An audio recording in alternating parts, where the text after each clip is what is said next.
Zuri, thank you for talking with me. Thank you for coming over. I've been following your career forever, but I wanted to talk to you because I went to your Alpha Babe panel in 2020. Was it the height of the pandemic?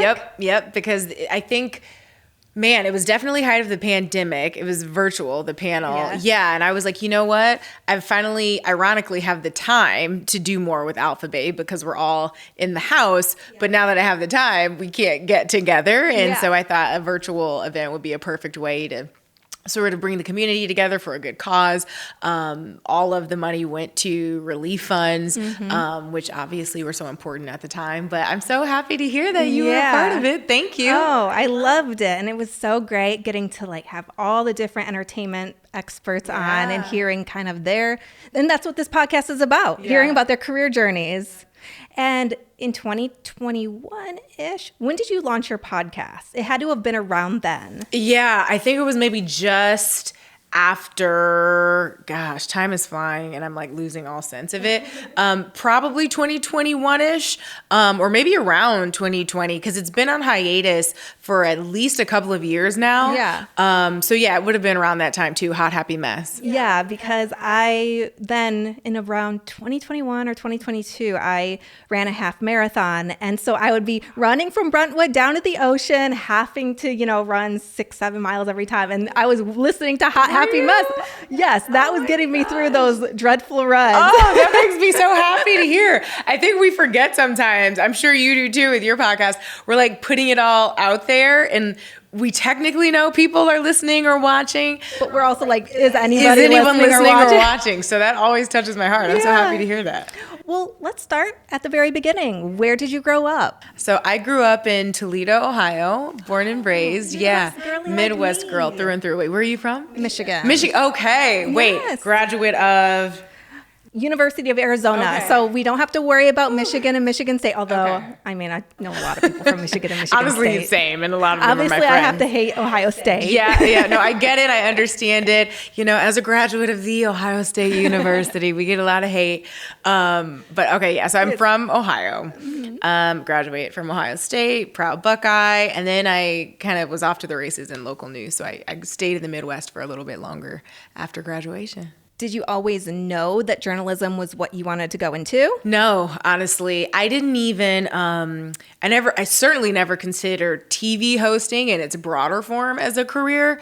I always knew I wanted to be in entertainment. I knew I wanted to be in the performing arts. I've been a theater geek since I was 5 years old. I think was my first theatrical, onstage production. And I continued that through college. I minored in theater with an emphasis on acting. I wrote music. I recorded. I sang, I danced. And so I knew I wanted to perform and entertain. I think you always, well, maybe not everyone, but I always grew up admiring Oprah especially, right? There was just something that didn't scream like TV host or journalist in a very boxed in way. It just seemed like she was herself and that was the job. Obviously the job was hard and she's so impressive. But her skill, her gift, one of her greatest talents is making it look easy when it's not. Yeah. And so I always had that in my mind as someone I admired even when I was in my teenage years. But it was only once I was about to graduate from Ohio State, I'd been recording music. I'd been doing a lot of commercial acting at university. So I was getting paid gigs to do commercial work. And I stumbled into a posting advertising for an audition to be the face of a local TV station in Indiana. And I was like, I don't know what this is, but I need a job. I'm about to graduate in a few months here. And so I ended up driving my, little 99 Ford Taurus Hoopty up from Columbus to Indianapolis. The air didn't work. It was so hot. I just remember sweating my butt off. And I ended up getting the gig. And that was sort of baptism by fire. I got a 1-year part-time paid contract with a local affiliate, and I was just off to the races. I was like, wait, you'll pay me to be who I am, but on camera? Yeah. Say less. And so I auditioned, went through rounds of that. A couple hundred people auditioned, and then they ended up offering me a 1-year deal, and I thought, okay, let's see what this TV hosting thing is about. So you started in the local news industry. Yeah. Wow. Wow. Was the job hard news or was it TV hosting? The job was not hard news. I don't think I wouldn't have been equipped for hard news to start. Excuse me. The job was more lifestyle. And so, back in the day, I don't know if you remember this, but remember like the CW stars and the My Indie networks and what that was? I was one of those. So it was a lot of go to the local parade and do man on the street. That was my first local news job too. And it was perfect. It was a dream really, because, I'm 21. I am on TV in a bigger city than I grew up in. I'm in Indianapolis. It's a top 25 market. And I'm learning TV in real time, but in a way that feels lower stakes than hard news obviously is. And so it was great. I learned to shoot. I learned to edit. I learned to log and time code. I fell in love with editing and really learning to put together a story start to finish. So that really was my education in real time. And as I kind of fell in love with the job, I was like, okay, I'm going to really lock in on this. It felt like for every step I took, God took me 2 or 3. And so that momentum to me, that was the sign that this is what I needed to lean into. And so that's when I really locked in. So, started in Indianapolis, had a stint in Dayton, Ohio, doing live TV because I wanted the live experience. That was more producing and local lifestyle talk show. We had harder segments than I had in Indianapolis, but still very much lifestyle. And then I wanted to cut my teeth in hard news. So I ended up applying for and getting the position in Dallas, Texas, which was a jump from 62 market, I think maybe at the time, to number 5. And I moved there to be the anchor, the co-anchor of the 9 o'clock show and the solo anchor of the 5 o'clock hard news broadcast. And I was doing that at 24. And the only reason that even made sense was because it was the CW, so they were catering to a younger demographic when it came to hard news. So it was through and through all of the things that come with the hard news game, but I loved it because I really got to cut my teeth.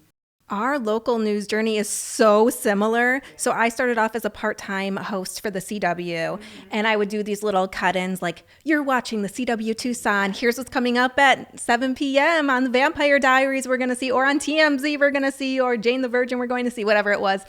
And then I did a entertainment show weekly on their Morning Blend, which is like their lifestyle show. And then I was on the radio. I did an entertainment segment there. And then I switched over to hard news. I became certified meteorologist, general assignment reporter, did the whole contract there. So it's so funny that you also started in lifestyle and then moved on to try out hard news. Yeah, absolutely. And I don't regret it. It was a really great call because it did what I thought or hoped it would do, which was threw me into another hot pan and I just had to figure it out. Yeah. And funny enough, your podcast title, I Am Not a Weather Girl. I was a weather girl because I'm not a meteorologist, right? And so when I moved from Ohio to Dallas, Texas, the catch was the woman whose job I was replacing her because she'd gotten a big job she was excited about. So she was moving on to greener pastures and she was really cool and she helped sort of train me before she left. And she was a meteorologist. So she anchored the news and did meteorology. And I was like, you guys know I'm not not a meteorologist, right? And they're like, it's fine, we'll figure it out, and we figured it out. We brought in a real meteorologist, like a trained meteorologist whenever there was intense weather. But mostly in Dallas, Texas, it was 90 degrees. Yeah. Yeah. So. So when did you decide to make the leap back towards entertainment? What happened after Dallas? So I always knew that entertainment was the end goal. So for me, hard news, I knew was just a stop. That it was never like, I need to get back to it. It was, I'm going to do this for the time that it takes, knowing that this is a step on the journey of getting to entertainment news. Once I locked in on TV hosting as a career path, it immediately became E-news is my ultimate goal, right? Like that is the holy grail, especially at the time when I was coming up, the Ryan Seacrest era of E, Juliana Rancic, Joan Rivers on the carpet, like those were the OGs. The creme de la creme. Exactly. And so from 21 on, I was like, E-news is the goal. I want to be there by, let's say, 30. I won a stint at MTV because I grew up loving the MTV VJs. TRL. And then I got the opportunity. I moved from Dallas to New York at 24 and a half. My goal was to be national by 25. I didn't care where or how, but just by 25. And I ended up getting a job at Fuse, which was a smaller cable music channel, to co-host a music countdown show called Trending 10. So that moved me from Dallas to New York. I hadn't even been in Dallas a year, and I actually really loved it. So it happened a little faster than I was expecting. But I went, and then after a year at Fuse, MTV was like, hey. And so they kind of lured me over there, and so I got MTV. I was in an overall there for about a year, and while I was at MTV, E caught wind of me, and so they came knocking, and I ended up moving to Los Angeles. They moved me to California at 27, so I thought by 30, but at 27 I moved to Los Angeles to start my entertainment news journey at the place I always wanted to be, and I've been at the network, NBC Universal, ever since. Do you remember when E had knocked on your door? Do you remember the time when they wanted you? Because that must have felt amazing. Yeah, it's like, I was talking to a friend the other day of how when we just get in go mode, you sometimes don't sit with the memories, the feelings enough. You don't reflect back on how far you've come. You're always thinking about what's next. Yeah, and so I've been trying to get more intentional about remembering, like, what did that feel like? Tapping into, like, the newness of it all, the feeling of being chosen after 1,000 no's. So much rejection. There was so much rejection, particularly in those early years. It felt like the breakthrough I needed, for sure, because, I loved my time in New York. MTV was cool, but I did kind of feel like they were going through an exploratory phase creatively. Yeah. So they were kind of throwing things to the wall and seeing what stuck. And for me, I'm in this overall. So I'm contractually exclusive with them. I'm getting paid good money, but it wasn't about the money for me. I'm young, I'm scrappy. I want exposure. I want a shot. I want to be on TV. And so I was doing cool things, interstitials, one-offs, pilots, appearances, but I hadn't quite found my thing at MTV. They hadn't quite found the show for me. And so I was like, I don't care about just like getting the check. This is great, but I want to work. And so I went through a rough patch, actually, where I was kind of struggling with imposter syndrome and kind of wondering when it was going to happen for me in the real way, like when it was all going to click. And so I do remember those feelings. Yeah. Like by the time I got to E, it was really reaffirming what I'd felt in the journey so far, which was, you're on the right path. You're doing what you're supposed to be doing. And as soon as I landed in LA, it was just off to the races. Yeah. Like they were putting me on all the shows. I was on the Live for Me red carpets. It just kind of took off. And so it felt like alignment. When you started at E, were you at the old building? Yeah, so I was at the Wilshire building for a little bit, and that was like the old school iconic building. So that was the studio that we all knew and loved for so long, like the black and white interior. I remember that set, but we already knew we were going to be moving soon. So we were at the Wilshire building for a little bit, but everyone was talking about this big new sexy building near Universal Studios on the lot that we were all going to be moving to. And then I think within a year or so, we made that move. So I did have a little stint at the old one. Okay, so you can envision this. So I wanted to work at E Entertainment so bad. I took my resume down to that building and they said, well, you can't. Like, you know how like it's just like the administration on the first floor. Yeah, and then it's like, so I was like, well, I'm still going to take my resume up there. So I went in the elevator and I got stuck in the elevator because you needed key cards to get up there. You were breaking and entering and you got stuck in the elevator. That's hilarious. I love this. And so somebody got on and was like, do you know where you're going? And I was like, oh, I was going up to E Entertainment. They're like, you need a key card. And I was like, oh, okay. And then I had to leave. Oh, no. Yeah. So you didn't get to I never got do the handoff. No, I respect the tenacity. The tenacity, yeah.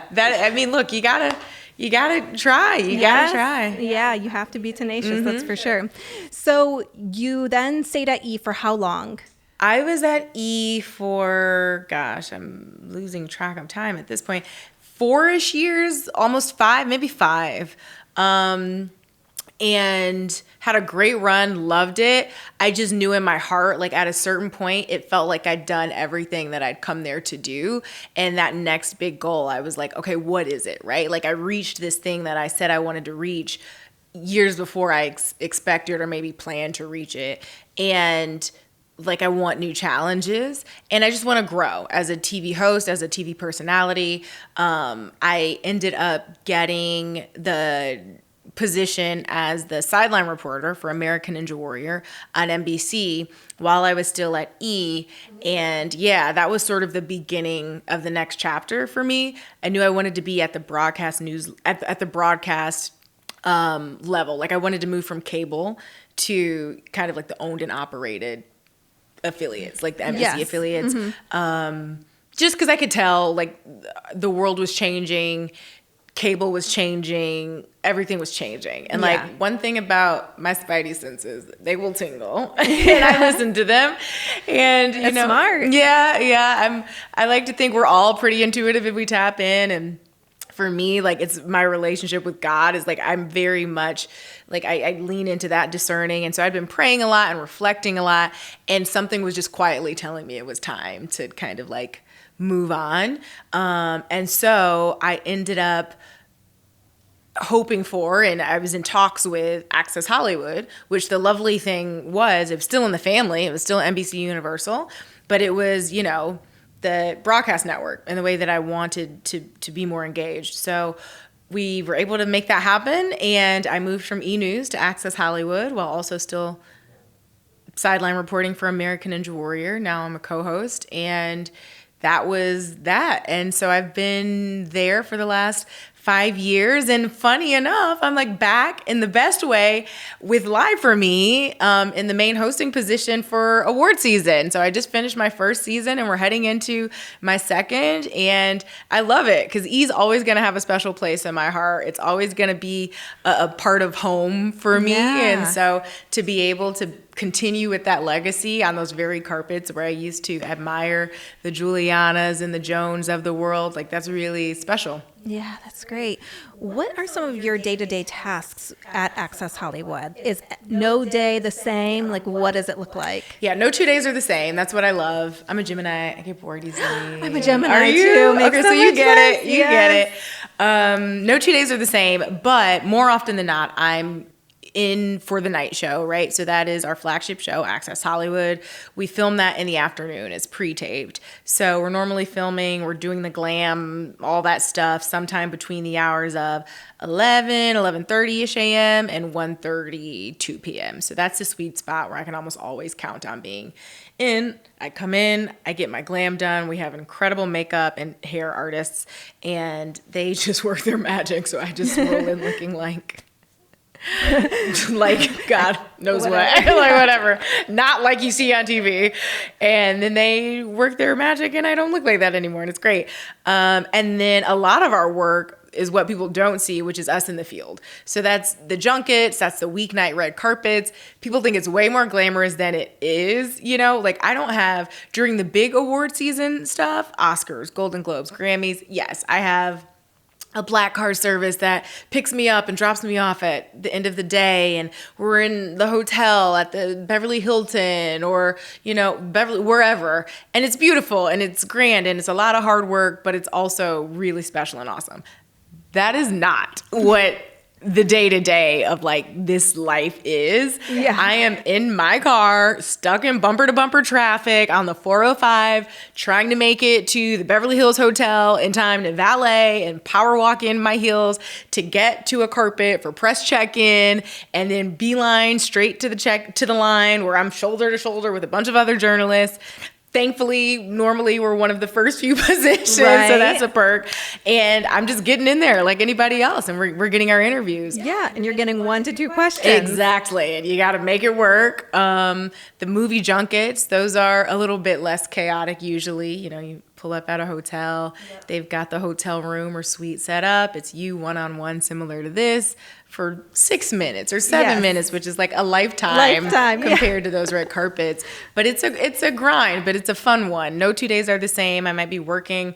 We just had the Women in Hollywood event that Lifetime presented with the Hollywood Reporter. That's a 7 a.m. call for the breakfast, but it's Jennifer Lopez and Gwyneth Paltrow being on it. We wake up, we get it done, then I beeline to the night show, and then I might have a red carpet that night. So every day's different. They're fun. They can be exhausting, but it's interesting, and I would not choose anything else. I really love it. Any tips for our listeners interviewing celebrities? That can be on red carpets or during junkets. Yeah. Any tips?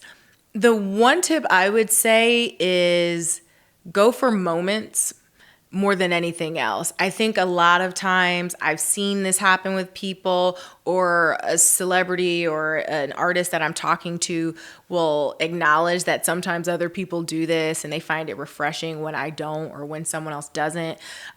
Is like they've got their cards and they've got the questions, and like that's what they're gonna ask. And it doesn't matter what the person says.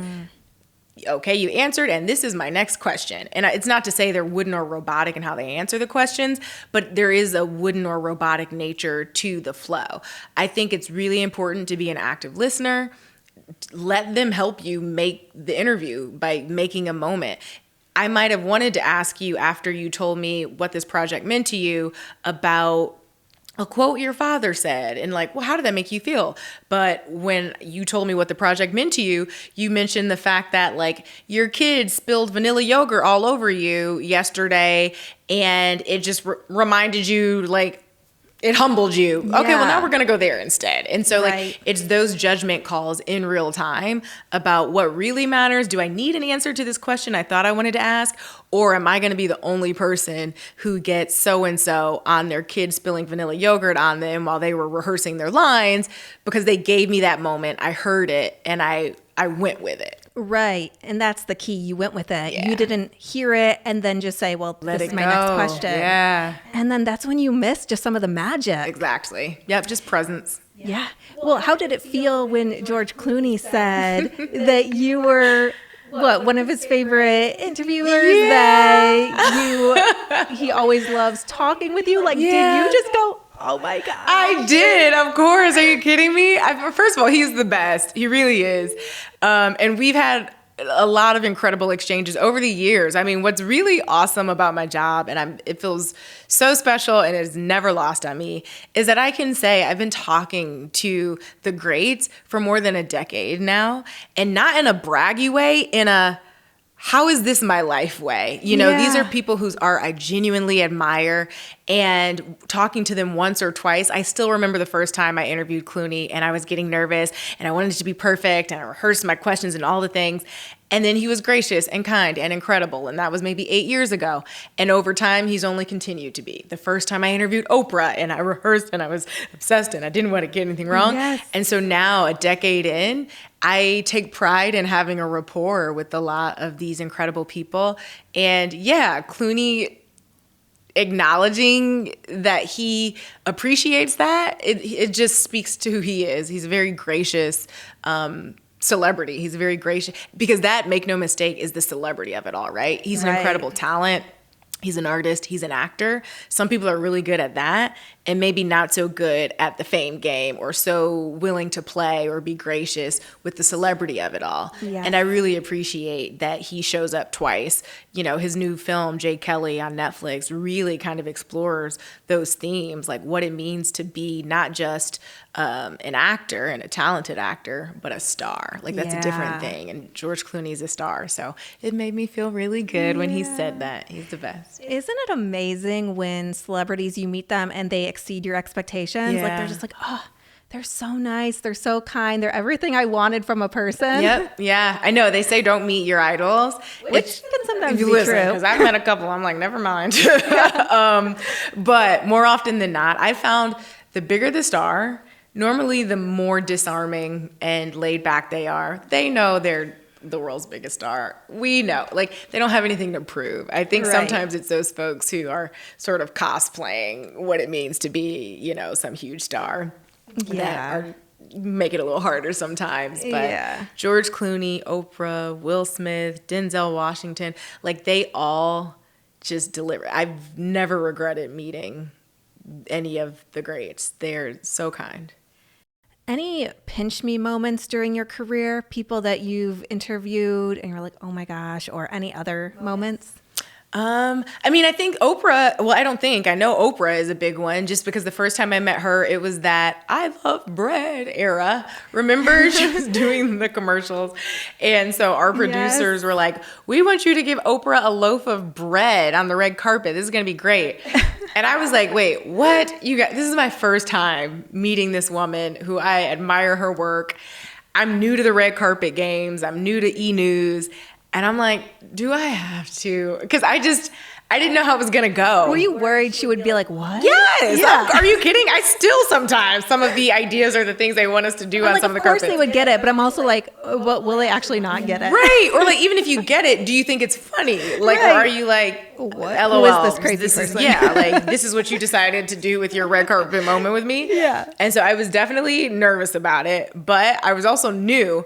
And I was like, the job is the job. And if that's what they're saying they want me to do, I'm going to sell this to the best of my ability. And as you would have it, she was incredible. And I took out the loaf of bread at the end of the interview after we'd bonded over our shared love of Flamin' Hot Cheetos. And of course, we talked about the project and the work and love she'd put into it. And then I'm like, here we go. And I like pull out the loaf of bread. My producer hands it to me. And I'm like, before you go, I've got something for you. And she's like, oh my God. And so she totally plays into it. And she's like, next time, toast it. And she takes the loaf of bread and she hands it to her person to like keep. And I was like, noted, next time we'll toast the bread. But she was a gem. I love She was a gem. that. So that's a favorite memory of mine. She's great. Are there any other interview moments that just stick out to you? Any bloopers that stick out to you? Because you know what? You might not remember the good moments, but you have to remember some of the moments that just did not go as planned. I think those are the ones I block out the quickest. I'm just like, and that never happened. Delete from memory. I think you kind of have to delete them from your memory sometimes, or at least speaking for myself. Yeah. Otherwise, you get too in your head about all the things that have ever gone wrong, and particularly with live TV. I think maybe a part of what makes me good at the job is I've let so much go. I let it all, the good, the bad. Yeah. I'm like, I'm here now. This is the moment. And then when it's over, I just kind of move on from it. So sometimes it takes me a moment to jog the memory, good or bad. Yeah. Bloopers though, I mean, I don't know. I think that's good though, because you know, like you can be your true authentic self if Yeah. you are just staying in the moment. Yeah. I mean, I've definitely had uncomfortable moments, like where it doesn't feel like a blooper. It feels like I want to crawl into a hole and disappear. Oh, let's talk about it. Yeah, I think I'm trying to think of exact talent, but it's happened so many times that it's just a part of the job, right? You ask a tough question sometimes, or you ask a question that might ruffle the feathers, but also it's your job. People think, oh, it's TV hosting, it's entertainment, it's all fluff. No, sometimes there are real questions and there are hard questions that need to be asked if you're leaning more into the journalism of it all. And I think it's easy to forget or assume that if you see someone hosting TV, right, there is the entertainment aspect. American Ninja Warrior, I'm TV hosting, I'm co-hosting, I'm sideline reporting, but in a very family-friendly context. A lot of times on these red carpets or junkets, yes, like it's lighthearted and it's fun. But then sometimes you have to ask uncomfortable questions because it's trending, because it's a headline, because you'd be remiss not to.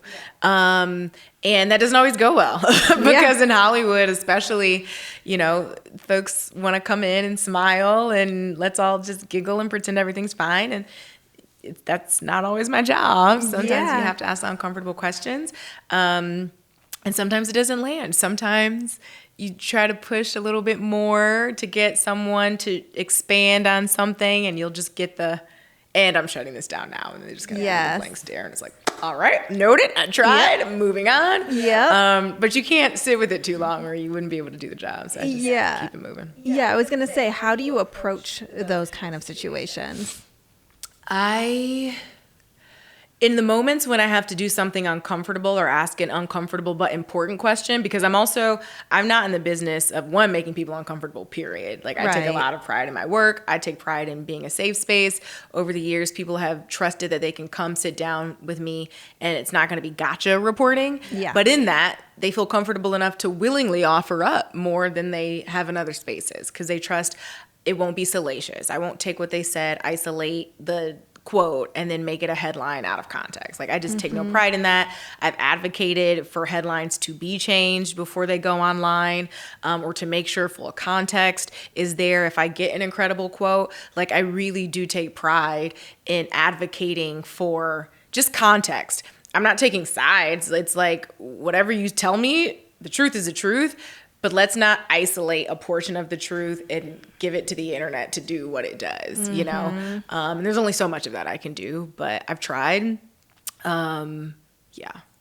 Let's also talk about your cameo on The Morning Show. Yeah, that was fun. How amazing was that? It was a lot of fun. And at the time, the show didn't exist yet, right? When I got that call, and they were like, hey, they want you to appear on an episode of this new show that's coming. Obviously, when they say Jen Aniston and Reese Witherspoon, I'm like, say less. Like, I'm doing it. Right. But we had no idea what it would be, let alone what it's become. Yeah. I mean, and that was years ago at this point, like at least 5-ish since I filmed that. Well, 5 it was or season 6. 1, Yeah, right? exactly. Yep. And it was really cool. I love acting. Like I said earlier, I minored in acting. I want to do more of it soon and will be doing more of it soon. So it was just a really cool day on set. A lot of hurry up and wait. Yeah. It's nothing like our world, which is go, go, go, like hurry up and go. Yeah. Show up, hurry, hurry, hurry, and then sit in a trailer for like 3 hours. Right. And then they're like, okay, we need you. You go on set, you do it 2-3 times. And then it's like, okay, go back to your trailer. We'll call you when we need you again. And then I'm just like twiddling my thumbs for another hour and a half. Exactly. But it was fun. And I especially remember Jen Aniston just being the best. So gracious. I was a little bit nervous just because it's interesting. I interviewed these women for a living, right? It wasn't my first time meeting Jen. It wouldn't have been my first time meeting Reese or Mindy Kaling was there on set that day. But it was in a different element than my wheelhouse. I'm an actor right now. Right. That's what I was going to ask you. Like, was it weird? Like, was it easy playing? You were essentially playing yourself. But was it easy playing yourself or was it hard playing yourself? You know what I mean? Easy and hard. Easy because, like, of course, like, you give me a mic to hold and a carpet and, like, sure, like, I can do that all day. But hard because it's so, the scripted world is so technical. So, like, even the acting on cue, right? It's like, okay, can you say that? But can you cheat your chin a little bit to the right? And then can you, like, drop the mic 0.5 centimeter because we need a clean shot of Jen for her close-up?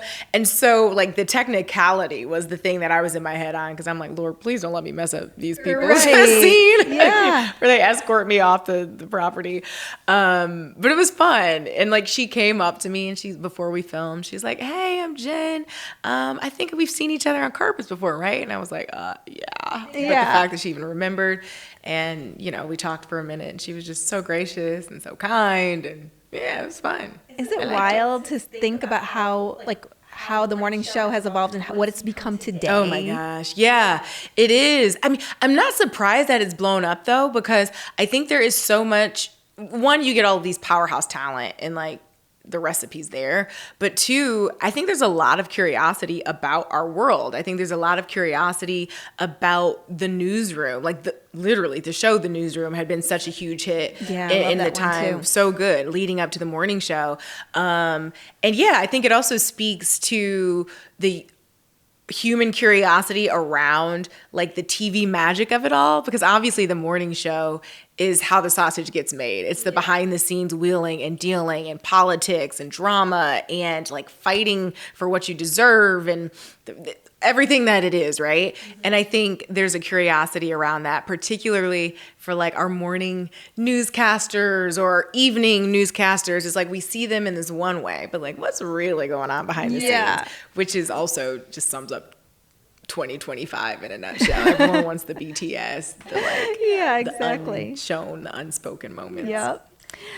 Well, can we also talk about Black and Missing Foundation? Yeah. Can you tell me about that? Yeah, so the Black and Missing Foundation is doing some really incredible work. It's a dynamic sister duo who are highlighting the cold cases of Black people of color who have gone missing. And again, the cases have gone cold. So they're shining a spotlight on these cold cases, saying we're not giving up on these missing persons, and we're going to keep their stories alive until we get answers, until we find them. And one of the really special things when I joined Access Hollywood, I actually was brought in to also co-host a show called All Access, which was a companion show that aired for about 30 minutes. I think it was just before or after Access Hollywood. I can't remember because it's been, 4 or 5 years now. And unfortunately, it folded in the pandemic chapter that, honestly killed a lot of shows, unfortunately. But the great thing about All Access was there was a focus on true crime, on investigative reporting, which I have a background in, and hard news.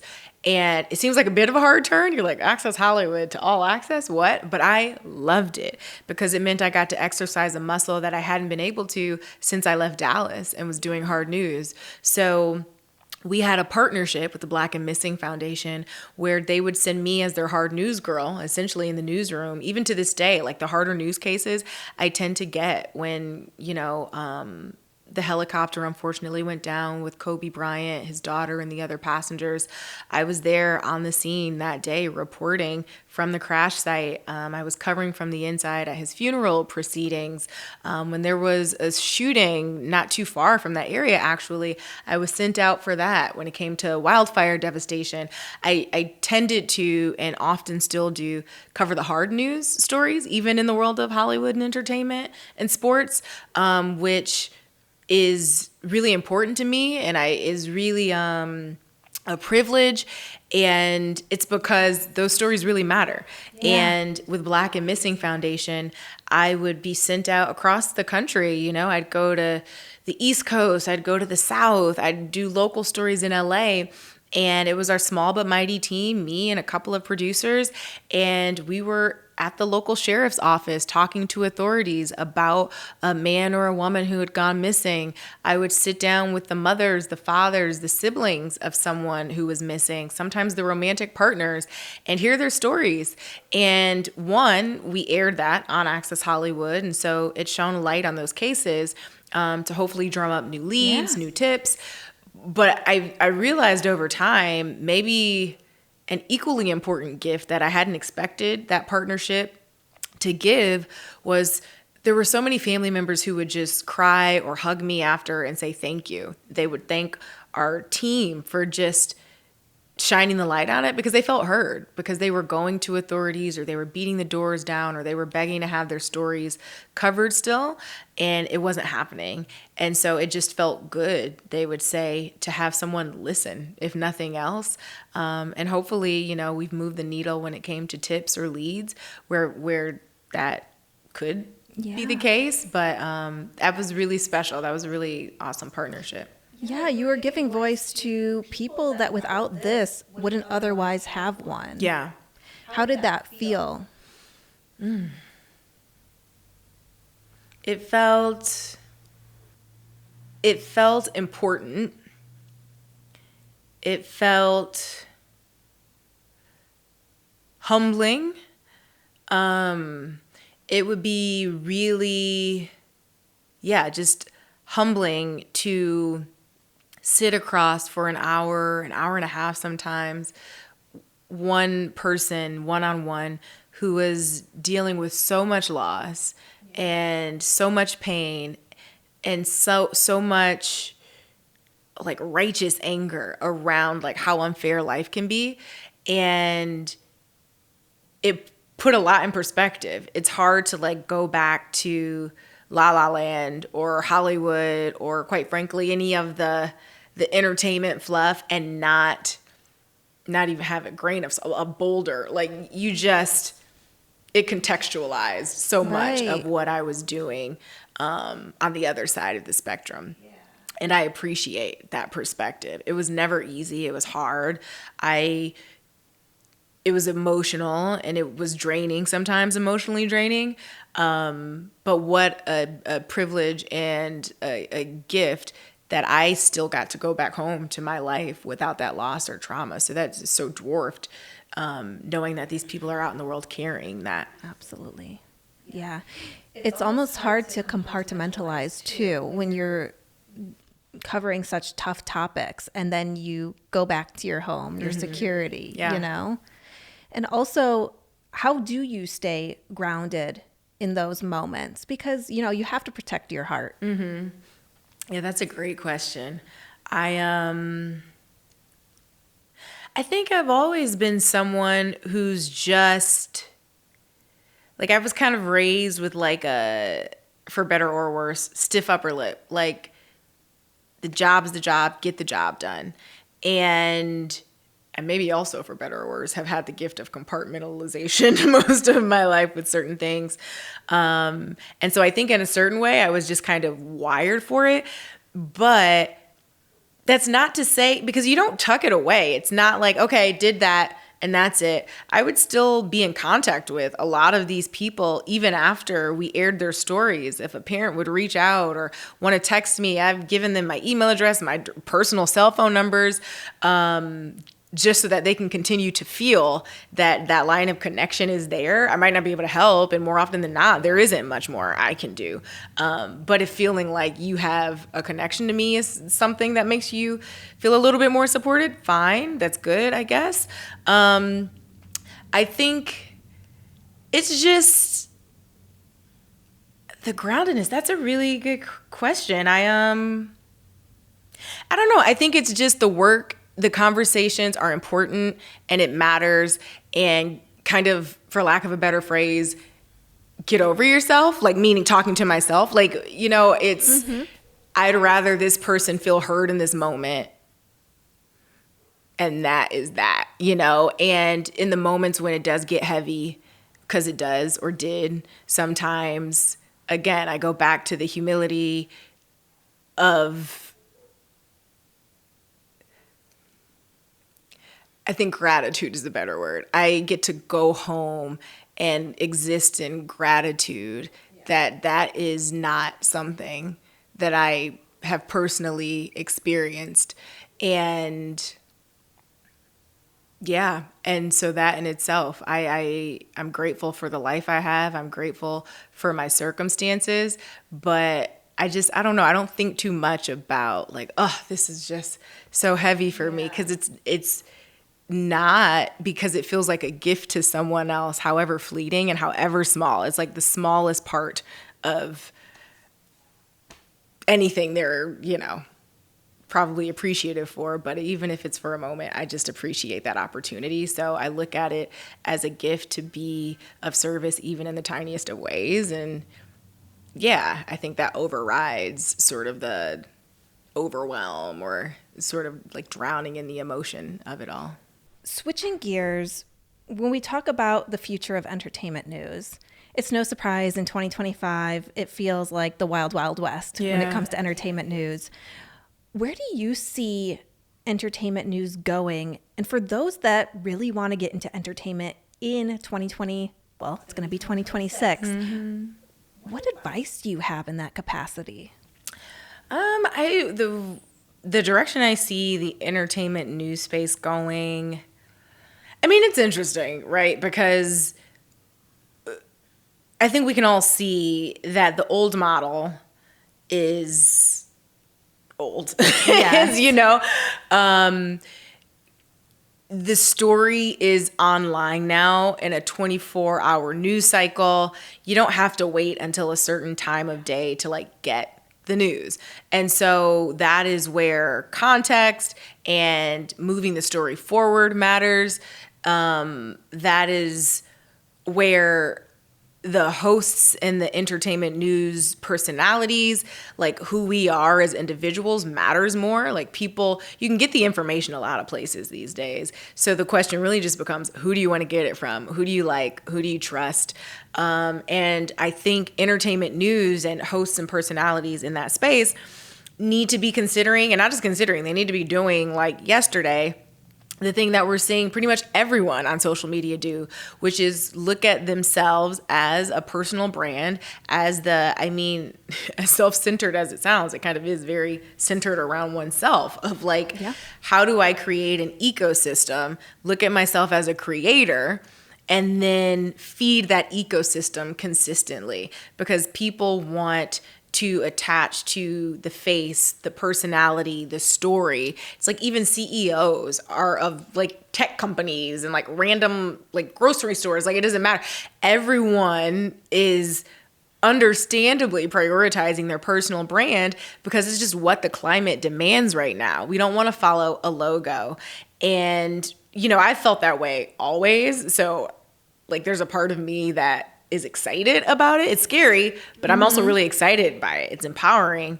But we don't want to follow a logo. We can't relate to a logo. That logo doesn't have a story, but somebody made that logo. I'm curious about their story, right? Yeah. And so now it's about sort of getting your story out there. So I would highly encourage anyone who's an entertainment news host to think more about commentary. I don't like the phrase hot takes anymore because I feel like in this day and age, it just sort of is synonymous with like clickbait and just saying things for the sake of it. And that's just exhausting me, has always exhausted me. But having a perspective, a point of view, being consistent with that, and figuring out how to package it and make it easily understood. If someone's scrolling, you've got half a second to not just capture their attention, but then maybe you get them to go to your bio or your platform or your YouTube channel. It's got to be really clear who you are and what they're coming for, or they're just on to the next. Yep. So I just encourage people to get really crystal clear about how they want to present in the public space. And I would also encourage people to do what I am only just now prioritizing myself in the last few years, which is don't just get clear about who you do want to be in public, get really clear about who you don't want to be and what you don't want to share. It's like, it's so tempting in this like age of oversharing to feel like, oh, to be relatable, I've got to like offer up my personal life. I've got to offer up all these things. And like, I think I felt that way for a while, and it was super normalized for a while of, oh, we just share all the things. And it's a slippery slope because it's almost like without meaning to, you're inviting people to have commentary on your personal life. You're inviting people to be like, whatever happened here, whatever happened there. I don't think that was a good choice, or I think that would have been a better choice. So get really intentional about who you want to be and how you want to exist publicly in the entertainment news space or pop culture space. And then also be clear with yourself before you start that journey or start churning out content about what's a no-fly zone for you, because that protects you in the long run. And it also helps it be clear who you are, Saying yes to everything waters you down, and it starts giving jack of all trades, master of none. Exactly. Yeah, I was thinking about this. You said that well, you come from a lot of experience. You come from the local news background, and you've been doing this for over a decade, doing the entertainment hosting thing. Now in 2025, we see influencers, we see people on social media get those jobs on the red carpet.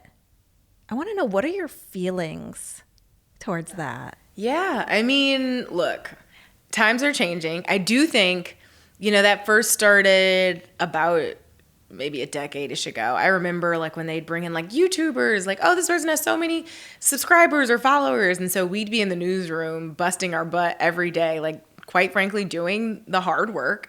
And then you do that to like work your way up to the big opportunities, the big red carpet, the big movie junket, the big world premiere.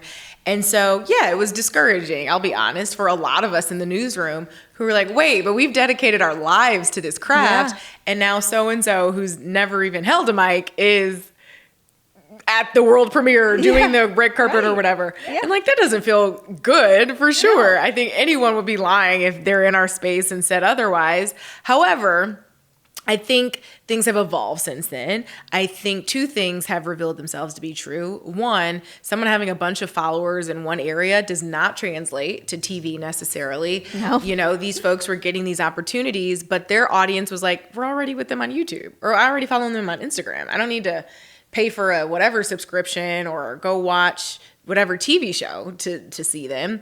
And so I think execs sort of got hip to that. And so they started to lean more towards, they just leaned less into like, oh, it doesn't matter if they have no idea what they're doing. Yeah, right. And so that kind of came back to the middle. And then secondly, I think also now people are starting to appreciate more that it's a skill set. You know, like live TV is a beautiful beast. I love it. Not because it's easy, because it's hard, because it's challenging. Doing a 3-hour live broadcast with hot changes. When I was at the Golden Globes, top of this past award season, that was 3 hours of live, back to back to back to back to back interviews. It's my job to know everybody who comes up to that platform. There are hours and hours of research and study that I'm doing with our incredible producers over Christmas and New Year's Eve break, because we're hitting the ground running that first weekend in January or second weekend with the Golden Globes, right? I've got, you know, let's say the cast of Shogun on stage right now, which would be, you know, 3, 4, 5 different people potentially. Right. But I'm hearing in my ear that I need to wrap this up because we've got Clooney on deck, or, you know, whoever it may be. And so I'm getting them off the stage while live, mind you, having someone in my ear talking to me as so-and-so now comes up. But now I also need to be mentally prepared to ask him the questions, even though I was just in Shogun mode 5 seconds ago. Exactly. And then it's that over and over. And now toss to break. You've got 10 seconds to wrap this up before this conversation needs to end. So this actor needs to feel heard and like I'm still present, while I'm also driving the bus and making sure we get to break before they have to cut me off. And then it's just that over and over and over for 3 hours. Yeah. And it's incredible. Like I say that and I get excited. Yeah. But that doesn't mean it's not work. And so I do think there is an appreciation for hosts who know how to do the job. And I am optimistic that those people will be more prioritized over time. It's not to minimize. Like if you're a great creator and you've got huge numbers and you can do the job, good for you. That's awesome. Because that's a testament to your personality, your fan base, your ability to grow the numbers, but then just also be able to do the job. And those people exist. But it's not as many as I think sometimes the casting choices may suggest. But it's like, look, it is what it is. I try to have a good sense of humor when I need to laugh about something. And more than that, it's like, is the phrase, if you can't beat them, join them? I'm trying to figure out if that's what feels true for me. I think so. It's like you could sit and pout and be like, this isn't fair. Or get with it, join it. Like I've never been someone to mope. I've never been someone to be like, I'm always like, what can I do? Yeah. And if there's nothing to be done, then I've got to let it go or I've got to pivot. But if there's something I can do, then I'm just going to do that. Like good for them. If I had that opportunity without, you know, having to put in the time and the work and someone gave it to me, heck yeah, I'm going to take it. So it's like more power to them. What can I do? Yeah. And so my encouragement to the folks out there who might have been on a more traditional path is look at that creator economy. I think it's really empowering. You can do what you want from anywhere. You can, I can.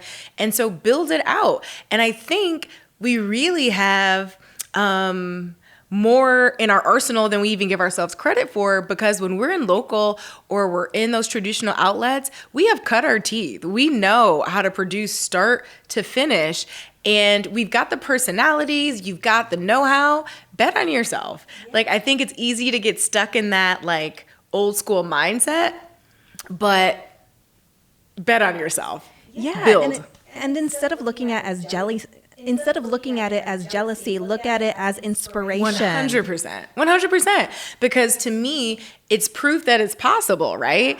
And so I think sometimes people get like jealous or frustrated when they see something. And it's like, for me, I think every emotion is just information, right? If I'm angry, if I'm sad, if I'm happy, what is this telling me about this experience or what I'm witnessing? And I think when someone feels jealousy or, I don't know, I just don't like it, It's like, what does that really mean? Yeah. Is that, man, I wish I'd had the courage to go out on my own and just do something and build something for myself, because that's what that person's doing right now and it's working and it's thriving? Is it, I hate clocking in to my 9 to 5 and I just seeing them live life and travel and work hard but on their own terms, it makes me feel like I'm not, like, is that what that's reminding you of? And if so, just be honest with yourself about that. I think there's a lot of inspiration to be found from the things, the people, the situations that get under your skin. Yeah. Because it's like, you got to look inward. Why is it under my skin and what can I do about it? It so very rarely has anything to do with the person or the thing, and everything to do with your life, with my life, with where we are or are not. And it takes having ownership. Yeah.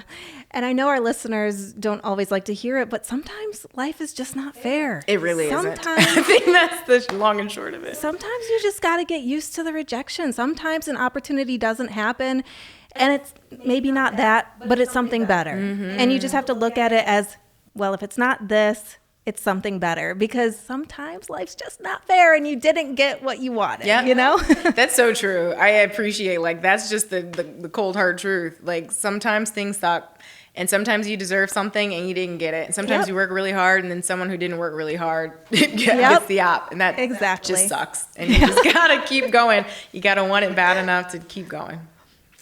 With all of that, I digress, but you have a new project coming out. I do. I think when this is dropping, I'll have a little teaser out into the world. But I have a show. Speaking of the creator of it all, I'm actually really excited about it. It's called Not About Sports, and it is talking to our favorite names in the game about everything except the game. I love that. I am so excited about it. I know people are going to love it.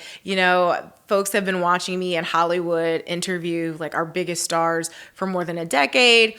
And I really wanted to bring that sort of Hollywood energy, that human interest angle that I love, to the world of sports.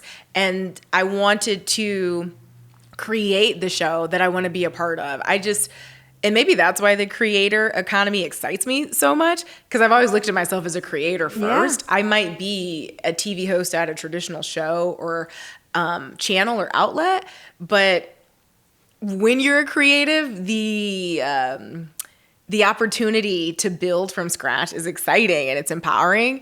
And so leaning into it has been the most fun and rewarding really last couple of years I've had in a long time. I used to have a YouTube channel a decade ago and I loved it. I was just doing it because my heart was in it and it felt good, and I was editing and logging and vlogging and doing all the things.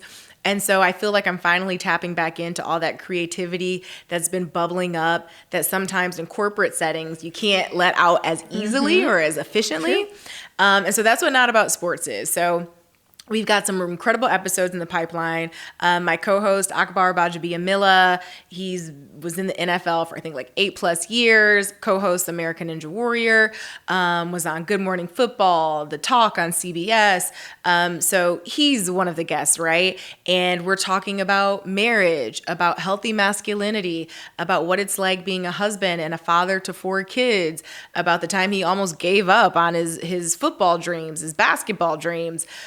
Not about sports, basically. We have the wife of the head coach of the Texas Longhorns, L'Oreal Sarkeesian, married to Coach Sarkeesian. L'Oreal is a coach in her own right, and she is a beautiful fashionista and stylist who is also developing her own fashion line. She goes viral for her game day looks on the Longhorn sidelines all the time in Austin. You got Matthew McConaughey and Glenn Powell and the likes on the sidelines. They've got such a universe down there.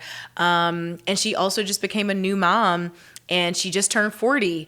And we talk about what it's like to navigate pregnancy in your late 30s, particularly a high risk one.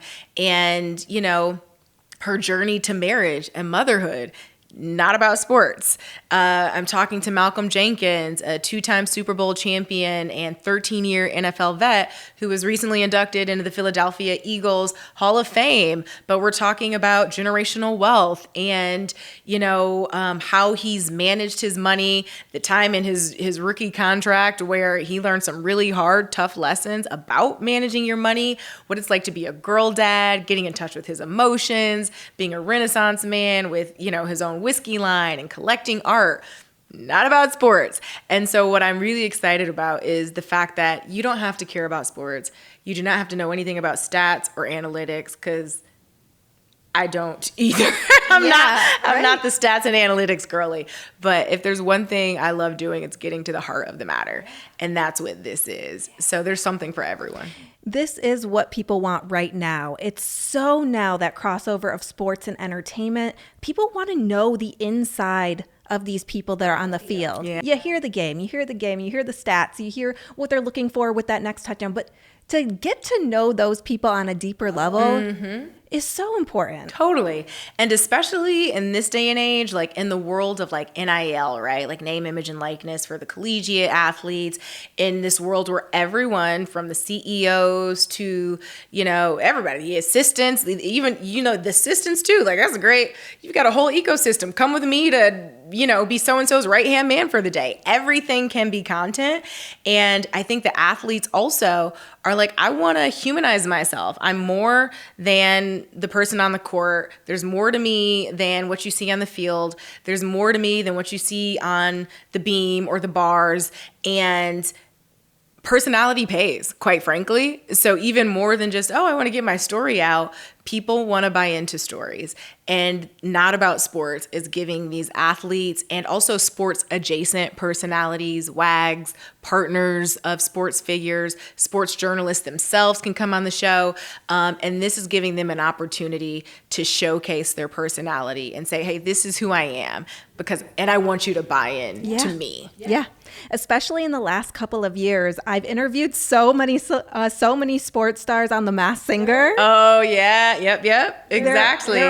That's exactly what they're trying to do. Yeah. So it's all about the pivot. It's all about like expanding your personal brand, and I'm really excited to give folks in the sports world an opportunity to do that. I'd hope that I'm a trusted enough voice, like in the Hollywood space, to where, bringing this show and this set and this opportunity to athletes is something that they're excited about. And so far, so good. People have been thrilled afterwards. They're like, that is the most fun I have ever had on an interview. Like, we're playing games, we're doing trivia, we've got like Hot One style challenges. So it is very irreverent and off the cuff. And then we also have that like emotional heartbeat and thoughtful conversation in the middle. So it really is a conversation series more than anything. You're going to get as much from me as you do from my guest every other week. And yeah, we'll have new episodes every other Tuesday on my YouTube channel, Zuri Hall. You pitched it so well. I'm so excited. Thank you. This is the first time I've had to pitch it. It's a new show, and this is the first time I'm talking about it. So I love it. All right, ready for lightning rounds? Ooh, okay. Normally I'm giving people lightning rounds. It's scarier when you're on the receiving end. If I weren't an entertainment host, I would be an actor. Yeah, which you are going to Yes, start we're going to doing do more of it. Yeah. Yeah, I'm excited. Your coffee order. Ooh, I love a hazelnut latte, whole milk, hot always, even in 90-degree weather. Yeah. Love it. Your favorite travel destination? I love Barcelona. There's just so much flavor and culture and the music, the weather, and it's centrally located, so you can still ping pong around to all of the other cities and countries. But I love Barcelona, Spain. Your favorite restaurant? My favorite restaurant. Look, you can take the girl out of Ohio, but you can't take Ohio out of the girl. TGI Fridays is gonna be my jam forever and ever. Amen. The Sesame Jack chicken strips with no lettuce bedding underneath and a kid's portion of fries on the side, preferably with a skinny Long Island iced tea. That's so funny. You're not the first person to bring up Chili's or TGI Fridays or Taco Bell. So good. It's all so good. Anything in LA that you love? You're like, so baby, to be fair, there is one in Puerto Ranch. Anything in LA, Taverna Tony's is like just a good staple Greek food in Malibu, which is great.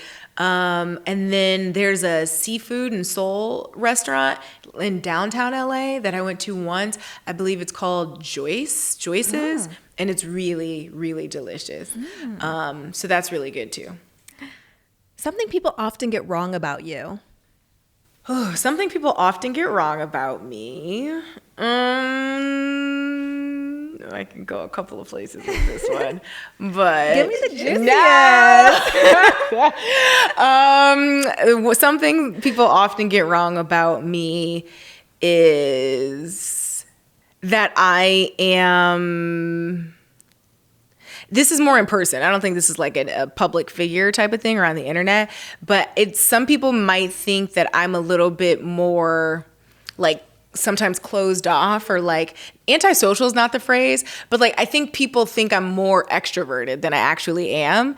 And so sometimes people get wrong about me, my quietness. Like they think if they see me in person, like at a party or something, if someone comes up to me, I'll talk to you all day. And I clearly can talk a lot. But like at a party or something where I'm just like off the clock, mixing and mingling. I love people. I love to hang out, but I also have really quiet moods too. Maybe that's the Gemini too. And so when I go quiet, people just get wrong what that is. It's just me sort of tapping into that introverted half and just needing like quiet time to recharge. I'll be at a party full of people. Yeah, exactly. Ambivert, right down the middle. Like I'll be at a party full of people in a corner by myself, sitting, thoroughly enjoying myself. Like I'm just watching everyone vibe. I'm enjoying the music. I'm sipping my drink. Maybe I got a little snack. And I'm in heaven. And I like don't have to talk to anyone, or I gladly would if they talk to me. And so I think sometimes people get confused by the quiet. No, I get I'm the same way, girl. The last movie, TV show, or book you watched and loved?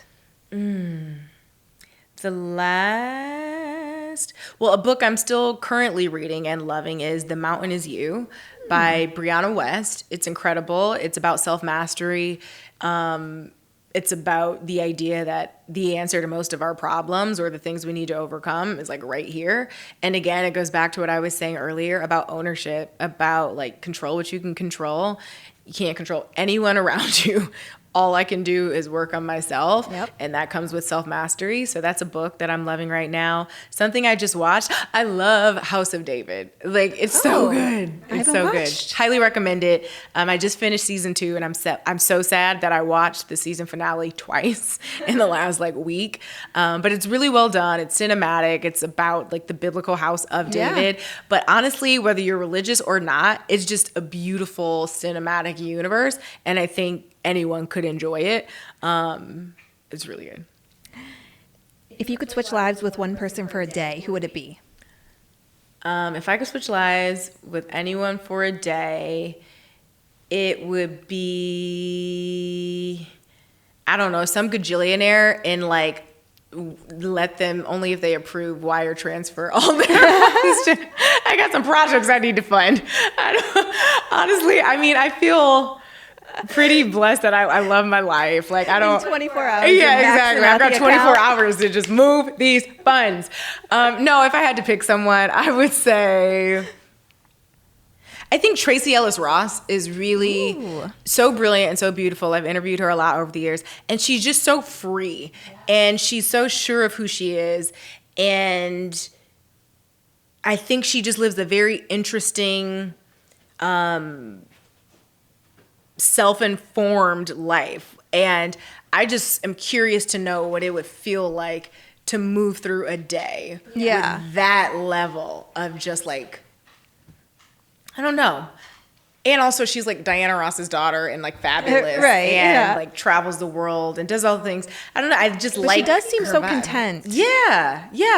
And I think it doesn't feel like a stretch. I'm not saying like, oh, what is that like? Because I don't feel that way. I think I've done a lot of work and kind of have started to live in a way that feels that way. But I think she's just a really great example of that. And so like, I don't know, it'd be cool to live a day like her. Or maybe someone who's going to space that day.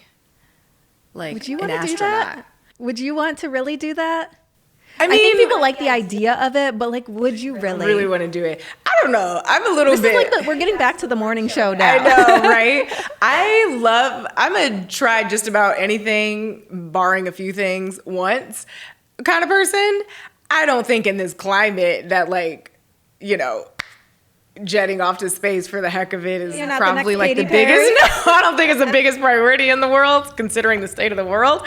But I mean, just outside of the world we live in, like the idea of like being in space, yeah. Because I just don't think too hard about stuff. Yes. And sometimes that gets me in trouble, but more often than not, it just gets me like a do it for the plot story. Right. And like, but that's good too, because sometimes if you think about it too much, that Talk can get you in yourself out trouble of it. too. Yeah, exactly. One thing you're deeply grateful for right now. I am deeply grateful for my family and for their health and my health. I'm such a family person. Nothing matters more to me than quality time with my loved ones. And, I'm sure you can relate, but anyone who's really busy and works a lot, those moments are sacred. I'm so grateful for that. I'm grateful for them and how they've supported me on this journey of mine. I'm grateful that I have multiple people I could call at any given moment if I was in a rough place or a dark place, and have been in both places before. And like, that's just priceless. Yeah. You going to see them for the holidays? I am. I'm seeing everyone and their mama, no pun intended, including my mama. We're on like a world tour. We got a wedding in Cleveland. I've got holidays in Columbus, making a couple pit stops, a couple of other places. And then we're having a nice little New Year's Eve reset in Joshua Tree. I love it. So it's going to be a fun family and fun-filled adventure. I don't even know what I just said. I'm excited about it. Last question, Zuri. If you could go back in time to when you first started your career, what piece of advice would you give yourself? If I could go back, I would tell myself, slow down, be where you are, because you won't be there for long. You're going to get where you're trying to go. Yeah. That's it. Just be present. Be where you are. Zuri, this was fantastic. Thank you so much again for coming on and being so dependable and easygoing. I mean, it's so underrated. I promise you. Thank you. Now I want to know what type of interviews we've been having over here. No, I appreciate it. And I appreciate you. So thank you for having me on. This is so much fun. Where can people follow you? And also, once again, follow your new show coming out. So y'all can follow me on Instagram, especially at Zuri Hall, ZuriHall. And Not About Sports will be premiering episodes, like I said, every other week on my YouTube channel, which is just youtube.com/Zuri Hall. And then we'll have a lot of the fun, like social-friendly, viral-ready clips and the games and all the craziness on my social channels, which will be TikTok and Instagram. Really quickly, is Zuri your real name? Zuri is my real name. My parents really hooked me up with that one. Zuri Hall is not a stage name. It's Swahili for beautiful. My dad named me. And yeah, it's my name. It's so much better than Stephanie. I love Stephanie. It's sweet. It's fun. Very it's 90s. Relatable. Yeah, It's like, yeah. Right. Thanks, Dad. Yes, great job, Dad. Stephanie's lovely.